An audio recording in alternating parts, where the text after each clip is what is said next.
ಆ, ಪರಮ ಪೂಜ್ಯ ಸ್ವಾಮಿಗಳೇ ನಮ್ಮೊಂದಿಗೆ ಈಗ ದೂರವಾಣಿ ಸಂಪರ್ಕಕ್ಕೆ ಬಂದಿದ್ದಾರೆ. ನಮಸ್ಕಾರ ಸ್ವಾಮಿಗಳೇ. ನಮಸ್ಕಾರ ಅಮ್ಮವ್ರೆ. ಇವತ್ತು ತಾವೇನು ಬಸವ ತಾಲಿಬಾನಿಗಳು ಅಂತ ತಾವೇನು ಹೇಳಿದಿರ್ರಿ ಗುರುಗಳೇ, ಬಸವಾದಿ ಶರಣರು ಮತ್ತು ಬಸವ ತತ್ವದ ಅನುಯಾಯಿಗಳು ತಾಲಿಬಾನಿಗಳಾಗೋದಕ್ಕೆ ಸಾಧ್ಯ ಇದೆಯಾ? ಆ ಪದ ಏನು? ಆ ಪದದ ವಿಶ್ಲೇಷಣೆ ಮಾಡ್ಬೋದಾ? ಬಸವ ತಾಲಿಬಾನಿ ಅಂದ್ರೆ, ತಾಲಿಬಾನಿ ಅಂತಂದ್ರೆ ಒಂದು ಉಗ್ರ ರಾಜಕೀಯ ಗುಂಪು. ಸರಿ ಅಮ್ಮವ್ರೆ, ತಾಲಿಬಾನಿ ಅಂದ್ರೆ ಉಗ್ರಗಾಮಿತನ, ಹ್ಮ್ ಹೌದಾ? ನಾನು ಈ ಶಬ್ದ ಈಗ ಬಳಕೆ ಮಾಡಿದ್ದಲ್ಲ, ಇದು ಸುಮಾರು 7-8 ತಿಂಗಳ ಹಿಂದೆ ಬಳಕೆ ಮಾಡಿದ್ದು.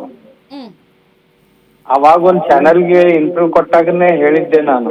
ಹಾ ಆಮೇಲೆ ಅದು ಮೇಲಿನ ಮೇಲೆ ನಾನು ಮಾತಾಡ್ತಾ ಇರ್ತೀನಿ ಸಹಜವಾಗಿ. ಹ್ಮ್ ಹ್ಮ್ ಅಂದ್ರೆ ಬಸವ ತತ್ವ ಯಾರದೇ ಒಬ್ಬರದು ಇದು ಅಲ್ಲ, ಪೇಟೆಂಟ್ ಅಲ್ಲ. ಹ್ಮ್ ನಾವು ಬಸವ ತತ್ವದವ್ರೆ.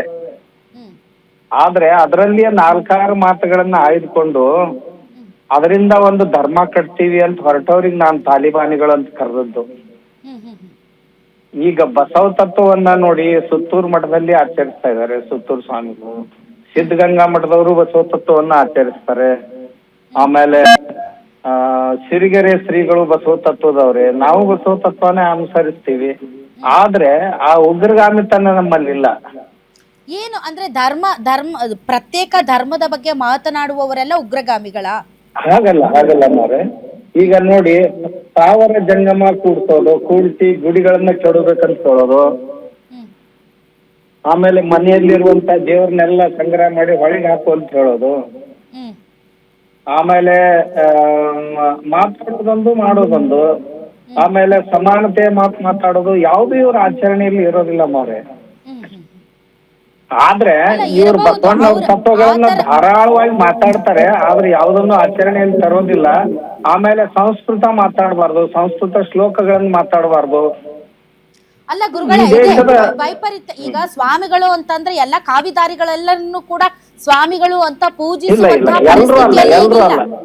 ಈಗಿಲ್ಲ, ಅದನ್ನ ನಾನು ಒಪ್ಕೊಳ್ತೀನಿ. ಆದ್ರೆ ತಾವು ಬಳಸಿರುವಂತಹ ಪದ ಬಸವ ತಾಲಿಬಾನಿ.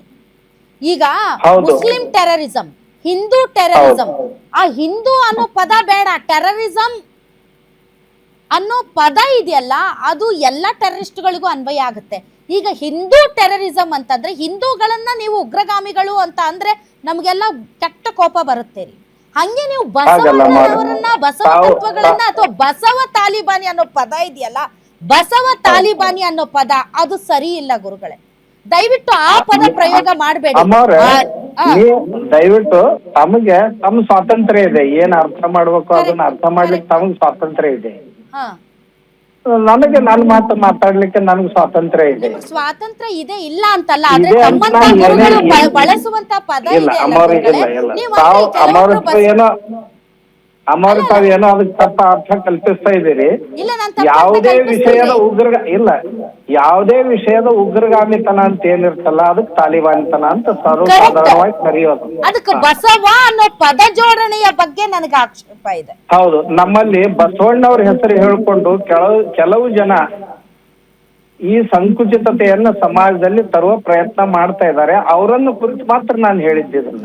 ಅವರನ್ನ ಕುರಿತು ಬೇರೆ ಪದ ಪ್ರಯೋಗ ಮಾಡಿದ್ರೆ ಇಷ್ಟು ಆಕ್ಷೇಪ ಬರ್ತಿರ್ಲಿಲ್ಲ. ಯಾಕಂದ್ರೆ ನೀವು ಬಸವ ಅನ್ನೋ ಪದವನ್ನ ಬಳಸಿ ಅದಕ್ಕೆ ತಾಲಿಬಾನಿ ಅನ್ನೋ ಪದವನ್ನ ಜೋಡಣೆ ಮಾಡಿರೋದು, ಅದು ಸರಿಯಾದ ಪದ ಪ್ರಯೋಗ ಆಗಲ್ಲ ಅಂತ ನನಗನ್ನಿಸ್ತಾ ಇದೆ. ಆ ಪದ ಅದರ ಅರ್ಥ ಅಥವಾ ಅದರ ಭಾವಾರ್ಥದ ಬಗ್ಗೆ ನಾನು ಮಾತಾಡ್ತಾ ಇಲ್ಲ. ಆ ಪದ ಪ್ರಯೋಗ ಇದೆ ಅಲ್ಲ, ಅದು ರಾಂಗ್ ಮೆಸೇಜ್ ಸೆಂಡ್ ಮಾಡುತ್ತೆ. ಅದರ ಪದ ಪ್ರಯೋಗನ ನಾನು ವಿಚಾರ ಮಾಡಿ ಮಾತಾಡಿದ್ದೀನಿ ಅಮ್ಮವ್ರೆ. ಅವರು ಅಂದ್ರೆ ಯಾವಾಗ ತಾಲಿಬಾನಿತನ ಬರುತ್ತೆ, ಉಗ್ರಗಾಮಿತನ ಬರುತ್ತೆ, ಅವಾಗ ಮಾನವೀಯ ಅಧಿಕಾರಗಳ ಸಂಕುಚಿತತೆ ಆಗುತ್ತೆ. ಮಾನವೀಯ ಅಧಿಕಾರಗಳು ಸೀಮಿತಗೊಳ್ತಾವ. ಅವಾಗ ನೀವು ಸಂಸ್ಕೃತ ಮಾತಾಡಬಾರ್ದು, ನೀವು ಮನೆಯಲ್ಲಿ ದೇವರ ಗದಿಯ ಮೇಲೆ ದೇವರನ್ನ ಗುರುಗಳೇ, ನಾನು ಅದೆಲ್ಲ ಒಪ್ಕೋತೀನಿ, ನಾನು ಇಲ್ಲ ಅಂತ ಹೇಳಿಲ್ಲ, ಅದೆಲ್ಲ ನಾನು ಹೇಳೋದು ಈ ಅರ್ಥದಲ್ಲಿ. ಆದ್ರೆ ತಾವು ಅರ್ಥ ಬೇರೆ ಅರ್ಥದಲ್ಲಿ ಇರ್ಬೋದು. ಸಾವಿರ ಅರ್ಥ ಇರ್ತಾವ್ರಿ, ಆದ್ರೆ ಪದ ಪ್ರಯೋಗ. ಈಗ ನೋಡ್ರಿ, ನೀವು ಹಿಂದೂ ಟೆರರಿಸಂ ಅಂದ್ರೆ ಒಪ್ಕೊಳ್ತೀರಾ? ಅಮ್ಮವ್ರ, ತಾವು ಏನ್ ಬೇಕಾದ್ದು ಅರ್ಥ ಕಲ್ಪಿಸಬಹುದು. ಅಲ್ಲ, ನೀವು ಅದನ್ನ ಒಪ್ಕೊಳ್ತೀರಾ ಹೇಳ್ರಿ. ಅಲ್ರಿ ಸರ್, ನೀವು ಅದನ್ನ ಒಪ್ಕೊಳ್ತೀರಾ? ಗುರುಗಳೇ, ಹಿಂದೂ ಟೆರರಿಸಂ ಅನ್ನೋದು ಒಪ್ಕೋತೀರಾ? ಹಿಂದೂ ಟೆರರಿಸಂ ಅನ್ನೋದನ್ನ ಅಲ್ಲ ನಾನು ಯಾವ ಒಪ್ಕೊಳಕ್ ಸಾಧ್ಯ ಇಲ್ಲ. ಅನ್ನೋದನ್ನ ನಾನು ಹೇಳ್ತಾ ಹಿಂದೂಗಳಲ್ಲಿ ಇದ್ದೀನಿ ತಮಗೆ. ಟೆರರಿಸಂ ಮಾಡೋದಕ್ ಸಾಧ್ಯನೇ ಇಲ್ಲ ಅಂತ ನಾವ್ ಅಂತೀವಿ. ಹಂಗೆ ಬಸವ ಎಲ್ಲಿಯೂ ಇಲ್ಲ. ತಾಲಿಬಾನಿ ಅಷ್ಟೇ. ತಾವು ನಾನು ಹೇಳಿದ ಟೀಕೆ ಅಷ್ಟೇ ಮಾಡಿ ಅಮ್ಮಾವ್ರೆ. ಇಲ್ಲ, ತಾವು ಇಲ್ಲ. ಅವ್ಯವಸ್ಥೆಗಳು ಬಸವ ತತ್ವಗಳನ್ನ ಯಾವುದೇ ಕಡೆ ಮುಂದಿಟ್ಟುಕೊಂಡು ಕರ್ಕೊಂಡು ಇನ್ನೊಬ್ಬರ ಹೋಗೋದು ಸರಿ ಅಲ್ಲ ಅಂತ ನನ್ನ ಅಭಿಪ್ರಾಯ. ಕರೆಕ್ಟ್ ನಾನು ಯಾಕೆ ಹೇಳಿದೆ ಅಂದ್ರೆ ಆಯ್ತಾಯ್ತು, ನಾನು ಒಂದ್ ಸ್ವಲ್ಪ ಕೇಳಿಸ್ಕೊಡ್ರಿ. ಈಗ ಏನ್ ಗೊತ್ತಾ ಸರ್, ಹಾ. ಈಗ ಬಸವ ಇಲ್ಲ ಅಮ್ಮ, ನನಗೆಲ್ಲ ತತ್ವಗಳನ್ನ ತಿಳಿದಿದೆ. ಮುಂದಿಟ್ಟುಕೊಂಡು ಇನ್ನೊಬ್ಬರ ಧರ್ಮದ ಮೇಲೆ ಅಟ್ಯಾಕ್ ಮಾಡೋದು, ಇನ್ನೊಬ್ಬರ ಭಕ್ತಿಯನ್ನ ಟೀಕೆ ಮಾಡೋದು, ಇನ್ನೊಬ್ಬರ ಭಕ್ತಿಯ ಮೇಲೆ ಶೋಷಣೆ ಮಾಡೋದು ತಪ್ಪು. ನೀವ್ ಹೇಳೋದನ್ನ ನಾನು ಖಂಡಿತ ಒಪ್ಕೊಳ್ತೇನೆ, ಅದ್ರಲ್ಲಿ ಎರಡು ಮಾತಿಲ್ಲ. ಆದರೆ ಅವರನ್ನ ನೀವು ಆ ಬಸವ ತಾಲಿಬಾನಿಗಳು, ಬಸವಣ್ಣನಿಗೂ ತಾಲಿಬಾನಿಗೂ, ಬಸವ ತತ್ವಕ್ಕೂ ತಾಲಿಬಾನ್ಗೂ ಎತ್ತಣದಿಂದ ಎತ್ತಣ ಸಂಬಂಧ ಇದು. ಮಾಡ್ತೀವಿ ತಾವ್ ಏನೇ ಅಂದ್ಕೊಳ್ರಿ, ಆದ್ರೆ ಮಾನವೀಯ ಅಧಿಕಾರಗಳಂತೇನಿವೆ, ಹಕ್ಕುಗಳಂತೇನಿವೆ, ಅವುಗಳನ್ನ ಚ್ಯುತಿಗೊಳಿಸುವಂತ ಯಾವುದೇ ಶಬ್ದಗಳು ಬಂದ್ರೆ ಅವು ತಾಲಿಬಾನಿತನ ಅಂತ ಅನಿಸ್ಕೊಳ್ತಾವು. ನಾನು ಅದಕ್ಕೆ ಉದಾಹರಣೆ ಕೊಟ್ಟೆ ತಮ್ಗೆ. ಯಾವಾಗ ದೇವರ ಕುರಿತಾಗ್ಲಿ, ಧರ್ಮದ ಕುರಿತಾಗ್ಲಿ, ಭಾಷೆಯ ಕುರಿತಾಗ್ಲಿ, ನಮ್ಮ ಸಂಸ್ಕಾರಗಳ ಕುರಿತಾಗಲಿ, ನಮ್ಮ ಶ್ರದ್ಧೆಯ ಕುರಿತಾಗಲಿ ಇತಿಮಿತಿಗಳನ್ನ ತರುವಂತ ಮಾತುಗಳು ಏನ್ ಬರ್ತಾವೋ ಅವುಗಳಿಗೆ ನಾವು ಉಗ್ರಗಾಮಿ ಮಾತುಗಳು ಅಥವಾ ತಾಲಿಬಾನಿತನ ಅಂತ ಕರೆಯೋದು. ಅದರ ಸಾಮಾನ್ಯ ಅರ್ಥ ಇಷ್ಟೇ, ಇದಕ್ಕಿಂತಲೂ ಹೆಚ್ಚಿಗೆ ಏನೂ ಇಲ್ಲ.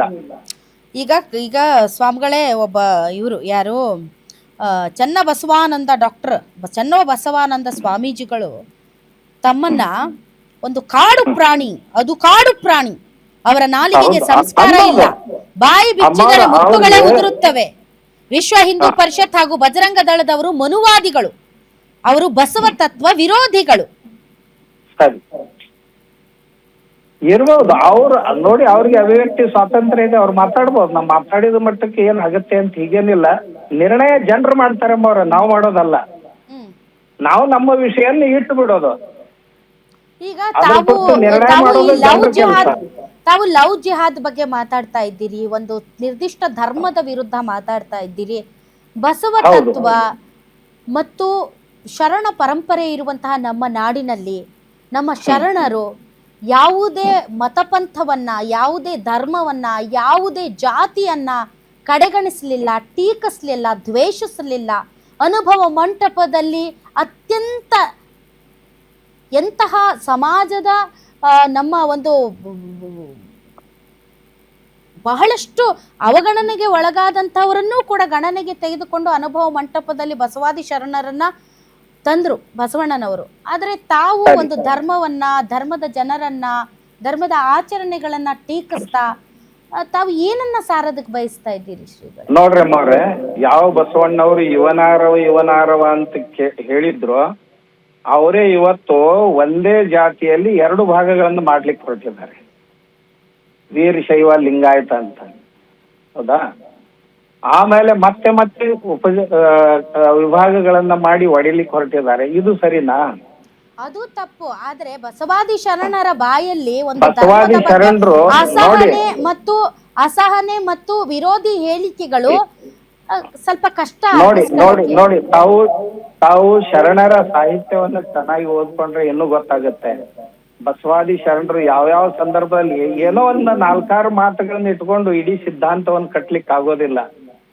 ಇಡೀ ವಚನ ಸಾಹಿತ್ಯವನ್ನೇ ಚೆನ್ನಾಗಿ ಓದ್ಕೋಬೇಕು. ಓದ್ಕೊಂಡ ನಂತರ ಗೊತ್ತಾಗುತ್ತೆ ಎಲ್ಲೆಲ್ಲಿ ವಿರೋಧ ಮಾಡಿದ್ದಾರೆ ಶರಣರು, ಎಲ್ಲೆಲ್ಲಿ ಎಕ್ಸೆಪ್ಟ್ ಮಾಡಿದ್ದಾರೆ ಶರಣರು ಅನ್ನೋದು ಗೊತ್ತಾಗುತ್ತೆ ಅಷ್ಟೇ.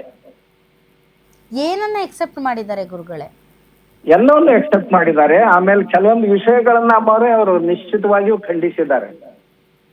ಆದ್ರಿಂದ ಯಾವುದೇ ಒಂದು ಅಥವಾ ಎರಡು ಮಾತುಗಳು, ಪ್ರಾಸಂಗಿಕ ಮಾತುಗಳನ್ನು ಇಟ್ಕೊಂಡು ನಾವು ಯಾವ ಸಿದ್ಧಾಂತವನ್ನು ಕಟ್ಲಿಕ್ಕೆ ಆಗೋದಿಲ್ಲ.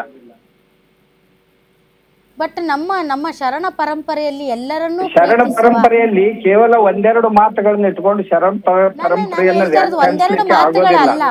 ಒಂದೆರಡು ಮಾತುಗಳಲ್ಲ. ಶರಣರು, ಸ್ವಾಮಿಗಳು ಅಂದ್ರೆ ತಮ್ಮ ಮಠಕ್ಕೆ ಅನ್ಯ ಧರ್ಮೀಯರೂ ಬರ್ತಾರೆ. ನಮ್ಮ ಕಡೆ ಎಲ್ಲ ಹಂಗೆ ನಡೀತದ್ರಿ ಗುರುಗಳೇ.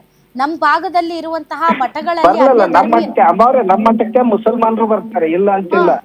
ನಾನು ರಾಷ್ಟ್ರವಾದಿ ಮುಸಲ್ಮಾನರ ಬಗ್ಗೆ ಎಂದು ಮಾತಾಡೋದಿಲ್ಲ. ರಾಷ್ಟ್ರವಾದಿ ಮುಸಲ್ಮಾನರು ಅಂದ್ರೆ ಏನ್ರಿ ಗುರುಗಳೇ?